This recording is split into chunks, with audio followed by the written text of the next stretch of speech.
Thanks to the English and Hindi media also, which has come from Hyderabad also, and Warangal, Bhopal పిలిచిన media మిత్రులకు కూడా నా నమస్కారం.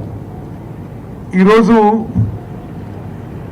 మా ప్రోగ్రాం యొక్క ఉద్దేశం లక్ష్యం కూడా నేను మనవి చేస్తున్నాను. నిన్నటి వరకు అంటే 6 జూన్ వరకు పార్లమెంట్ ఎన్నికల కోడ్ ఆఫ్ కాండక్ట్ ఉండి కాళేశ్వరం ప్రాజెక్టుపై మేము రివ్యూ చేయడం వీలు కాలేదు. ఆఫీసర్స్ లెవెల్లో ఏం జరిగితే జరిగింది, మినిస్టర్స్ చీఫ్ మినిస్టర్ లెవెల్లో రివ్యూ వీలు కాలేదు. ఇప్పుడు కోడ్ ఆఫ్ కాండక్ట్ అయిపోయిన మరుసటి రోజే ఇరిగేషన్ మంత్రిగా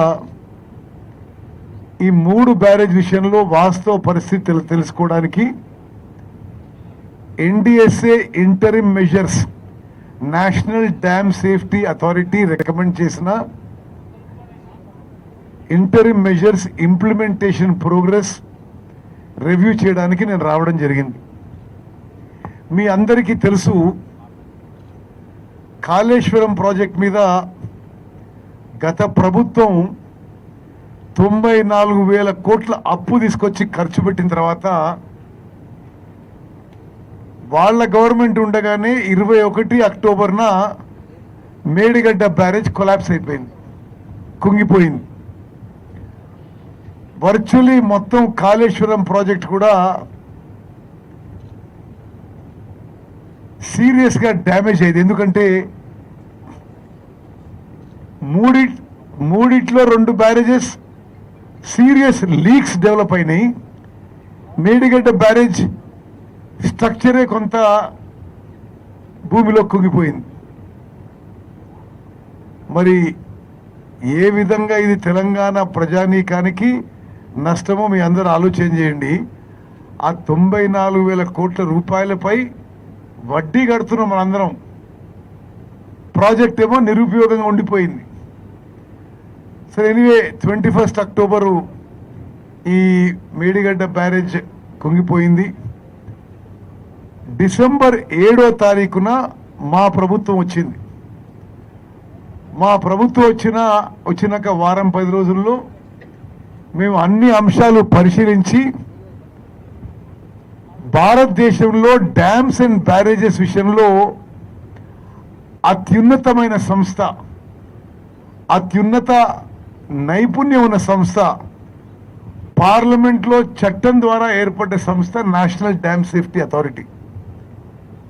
మేము ఈ జరిగిన విషయాలన్నీ కూడా నేషనల్ డ్యామ్ సేఫ్టీ అథారిటీ లేఖపూర్తిగా రాసి, మీరు ఈ విషయంలో దేశంలో ఎక్స్పర్ట్స్ వచ్చి మీరు పరిశీలన చేయండి, ఈ బ్యారేజీలు పునరుద్ధరణ అయితేయా కాదా, పునరుద్ధరణ అయితే ఏం చేయాలి, షార్ట్ టర్మ్ ఇంటరిమ్ మెజర్స్ ఏం చేయాలి, లాంగ్ టర్మ్ ఇంటరిమ్ మెజర్స్ ఏం చేయాలి అని వాళ్ళని అడగడం జరిగింది. నేషనల్ డ్యామ్ సేఫ్టీ అథారిటీ ద్వారా ఒక నిపుణుల కమిటీ ఏర్పడబడి, చంద్రశేఖర్ అయ్యర్ అని వారు సిడబ్ల్యూసి మాజీ చైర్మన్, వారి ఆధ్వర్యంలో నిపుణుల కమిటీ ఏర్పడి పలుమార్లు వారు సందర్శించి వాళ్ళు కొన్ని ఇంటరిమ్ మెజర్స్ ఇచ్చారు. ఏ విధంగా ఈ బ్యారేజ్లని కాపాడుకోవడానికి ఏమేమి చర్యలు తీసుకోవాలో అని. అదేవిధంగా స్పష్టంగా రాసిండ్రు, 3 బ్యారేజీలు గేట్లు ఎత్తి పెట్టాలి. గత ప్రభుత్వము మేడిగడ్డ బ్యారేజీకి కుంగిపోయినప్పుడు మొత్తం నీళ్లు కిందికి వదిలిపెట్టుంటే ఇంకా ఫర్దర్ డ్యామేజ్ జరగకపోయేది అని నేషనల్ డ్యామ్ సేఫ్టీ అథారిటీ చెప్పడం జరిగింది. నేను ఇంకో విషయం మళ్ళీ రీట్రేట్ చేస్తున్నా. కొన్ని ఇంటరిమ్ మెజర్స్ చెబుతూ మీరు ఇంటరిమ్ మెజర్స్ చేయాలి, మాన్సూన్ ఫ్లడ్ ప్రొటెక్షన్ వర్క్స్ కొన్ని చేయాలి అని కొన్ని గోదావరి వరదల వల్ల బ్యారేజీల రక్షణ కొన్ని వర్కులు చేయాలని చెప్పి సజెస్ట్ చేస్తూ ఇవి చేసినాక కూడా మీరు అన్ని గేట్లు ఎత్తి పెట్టాలి అని చెప్పడం జరిగింది. ఎందుకు నేను పదే పదే చెప్తున్నంటే, ఆయనకి తెలుసో తెలియదో కేసీఆర్ గారు పదే పదే ఇక్కడ నీళ్లు స్టోరేజ్ చేసి ఆడికి పంపు చేస్తే బాగుండేది, ఈ నుంచి ఆడికి పంపు, ఆడికి ఈడికి పంపు అని చాలా స్పష్టంగా నీరు స్టోరేజ్ చేయొద్దు అని చెప్పి ఎన్డీసీ చెప్పింది. ఆ విధంగా మేము ఎన్డీఎస్ఏ ఇంటరిమ్ మెజర్స్ పని మొదలుపెట్టాం. మరి ఇక్కడ మేడిగడ్డ బ్యారేజ్ ఎల్ఎన్టీ కింద, అక్కడ అన్నారం బ్యారేజ్ ఆఫ్కాన్ కింద, సుందిల్ల బ్యారేజ్ నవయుగ కంపెనీ కింద వాళ్ళ ఖర్చుతోనే ఈ టెస్టింగ్లు కానీ ఈ రిపేర్లు కానీ పని మొదలుపెట్టడం జరిగింది. ఈరోజు ఆ పనుల ప్రోగ్రెస్ రివ్యూ చేయడానికి నేను ఇరిగేషన్ మంత్రిగా, అనిల్ గారు ఈఎన్సీ ఇరిగేషన్, మరి అదేవిధంగా పెద్దలు కౌన్సిల్లో ఫ్లోర్ లీడర్ జీవన్ రెడ్డి గారు, పక్కనున్న ఎమ్మెల్యే రాజ్ ఠాకూర్ గారు, మరి భూపాల్పల్లి ఎమ్మెల్యే మిత్రుడు గండ్ర సత్యన్న గారు, మరి ధర్మపూర్ ఎమ్మెల్యే లక్ష్మణ్ గారు, మరి ఈఎన్సీ నాగేందర్రావు గారు, చీఫ్ ఇంజనీర్ సుధాకర్ రెడ్డి గారు అందరం కూడా రావడం జరిగింది. మేడిగడ్డలో అన్నారంలో జరుగుతున్న పనులకి కొంత సంతృప్తితో కొంత వేగవంతం చేయాలని చెప్పడం జరుగుతుంది. సుందిల్ల బ్యారేజ్లో నవయుగ కంపెనీ పనులు చాలా స్లోగా నడుస్తున్నాయని చెప్పి ఈరోజు వాళ్ళకి వార్నింగ్ కూడా ఇవ్వడం జరిగింది. ఈ విధంగా అయితే ప్రభుత్వం చర్యలు తీసుకోవడం తప్పదు అని. ఈ వారం 10 రోజుల్లో మ్యాక్సిమం మిషనరీ, మ్యాన్ పవర్ మొత్తం మొబిలైజ్ చేసి ఈ ఇంటరిమ్ మెజర్స్ ఒక కొలిక్కి తీసుకురావాలని చెప్పి కూడా చెప్పడం జరిగింది. చెప్తున్నా మీకు, మేము లెక్కలే చూపెట్టినాం. ఎంత వాటర్ పంపింగ్ అయింది, దాంట్లో ఎంత సముద్రంలోకి పోయింది, దాంట్లో పైనంత స్టోరేజ్ ఉంది. 5 ఏళ్ల పాటు చూస్తే అది 65 టీఎంసీలు ఓవర్ 5 ఇయర్స్. సో ప్రతి సంవత్సరం 1,30,000 ఎకరాలు సుమారు స్టెబిలైజేషన్ కింద జరిగింది. 1,00,000 ఎకరాలు ఆయకట్ అయింది. ఇది కాళేశ్వరం ప్రాజెక్ట్ కథ. నేను మీ ప్రశ్నకి సుధీరే జవాబు ఇస్తున్నా. పాలమూరు రంగారెడ్డికి 23,500 కోట్లు ఖర్చు పెట్టి ఒక్క ఎకరం కూడా ఆయకట్టు చేయలే. సీతారాం సాగర్ ప్రాజెక్టుకి 7,500 కోట్లు ఖర్చు పెట్టి ఒక్క ఎకరం కూడా కొత్త ఆయకట్టు రాలే. అంటే ఈ విధంగా వాళ్ళ కమిషన్ల కక్కుర్తి కొరకు సుమారు 2 లక్షల కోట్లు ఖర్చు పెట్టి, ఏది ఎవరు ఆ 2 లక్షల కోట్లు ఎక్కడివి? మిమ్మల్ని, మమ్మల్ని, మన పిల్లల్ని, వాళ్ళ పిల్లల్ని తాకట్టు పెట్టి హై కాస్ట్ లోన్ తీసుకొచ్చి కట్టిన ఇరిగేషన్ ప్రాజెక్టులో ఎక్కడ కూడా సరిగ్గా నీళ్లు అందించే ప్రయత్నం సీరియస్ గా జరగలేదు.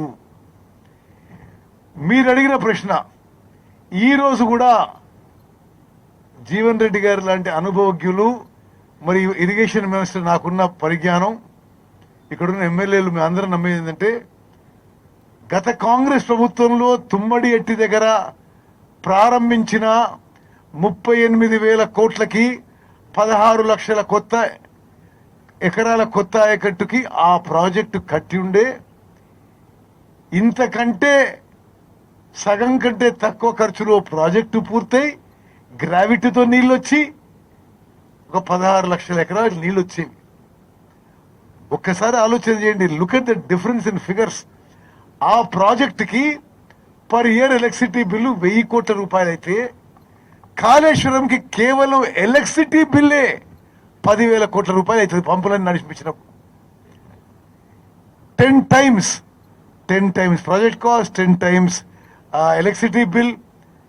అంటే శాశ్వతంగా ఈ ఇరిగేషన్ సెక్టర్ని కేసీఆర్ హయాంలో నాశనం చేసి పెట్టింది. ఇదేమి అతిశయోక్తి కాదు. ఇప్పుడు వాళ్ళ సంగతి అయిపోయింది పొలిటికల్గా. ఇక మొన్న పార్లమెంట్ ఎలక్షన్లో 0కి వచ్చిండ్రు. ఇంకా వాళ్ళ మనుగడ వాళ్ళది ఉండేది ముందు ముందు ఉండేది కూడా నాకైతే డౌటే. సో వాళ్ళని విమర్శించాల్సిన అవసరం కూడా ఇప్పుడు లేదు ఈ సమయంలో.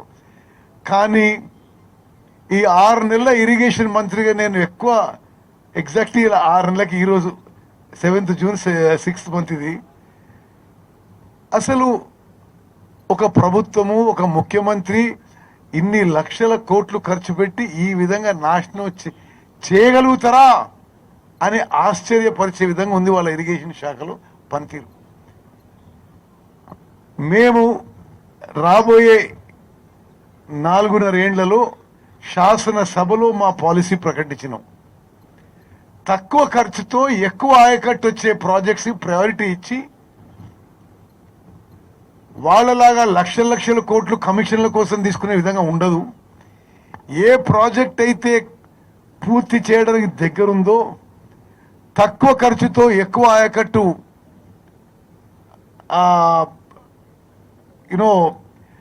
సాగులోకి తీసుకురాగలుగుతామో దానికి ప్రయారిటీ ఇస్తాం.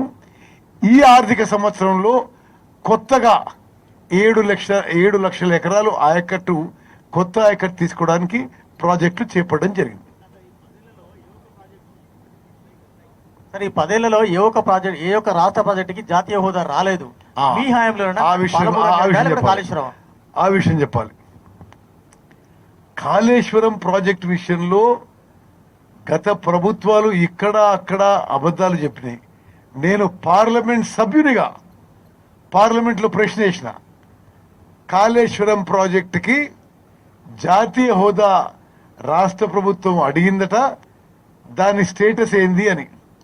లిఖితపూర్వకంగా కేంద్ర ప్రభుత్వం ఇచ్చిన సమాధానం, రాష్ట్ర ప్రభుత్వం నుంచి in the required format national project status కి వాళ్ళు అప్లై చేయలేదు అని చెప్పి కేంద్రంలో ఉన్న బీజేపీ ప్రభుత్వం జవాబు చెప్పింది. ఆ తర్వాత రేవంత్ రెడ్డి గారు ముఖ్యమంత్రి అయి నేను ఇరిగేషన్ మంత్రి అయిన తర్వాత నేను ఆయన కలిసి ఇప్పుడున్న కేంద్ర మంత్రి ఇరిగేషన్ మినిస్టర్ షెకావత్ దగ్గర పోయినాం. మేము పాలమూరు రంగారెడ్డికి జాతీయ హోదా ఇవ్వాలని చెప్పినాం. అయితే వారు ఏమన్నారంటే, జాతీయ హోదా అనే కాన్సెప్ట్ స్కీమే మేము తీసేసినాం, కానీ మరొక స్కీమ్లో కేంద్ర ప్రభుత్వం స్కీమ్లో మీకు పాలమూరు రంగారెడ్డి ప్రాజెక్ట్ కింద 60% ఫండింగ్ ఇస్తామని చెప్పి ముఖ్యమంత్రి రేవంత్ రెడ్డి గారికి నాకు ఆనాటి జలవనరుల మంత్రి షెకావత్ గారు హామీ ఇచ్చారు. అది పర్సూ చేస్తున్నాం. ఓకే, ఇప్పటి వరకు ఈ మరమ్మతు పనులు ఎప్పటి వరకు పూర్తి అవుతాయి? ఇవైతే ఇప్పుడు అది ఫాలో అప్ చేయడానికి యుద్ధ ప్రాతిపదికన పూర్తి చేయించడానికే నేను స్పెసిఫిక్గా ఈరోజు రావడం జరిగింది. ఏజెన్సీస్ మీద ఇంజనీర్ల మీద సీరియస్గా చెప్పడం జరిగింది.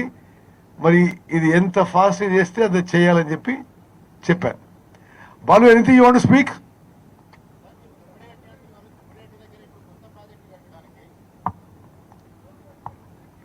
తుమ్మిడిహట్టి దగ్గర మీరు కొత్తది ఒక బరాజ్ అనేది మళ్ళీ ప్రపోజ్ చేస్తున్నారు. అక్కడి నుంచి ఇక్కడికి మళ్ళీ ఎల్లంపల్లికి వాటర్ తీసుకురావడానికి ఎంత ఖర్చు అవుతుంది అనేది మీ అంచనా ఉంది? ఆ డబ్బులు ఎలా తెస్తారు? కేసీఆర్ లా కార్పొరేషన్ పెడతారా?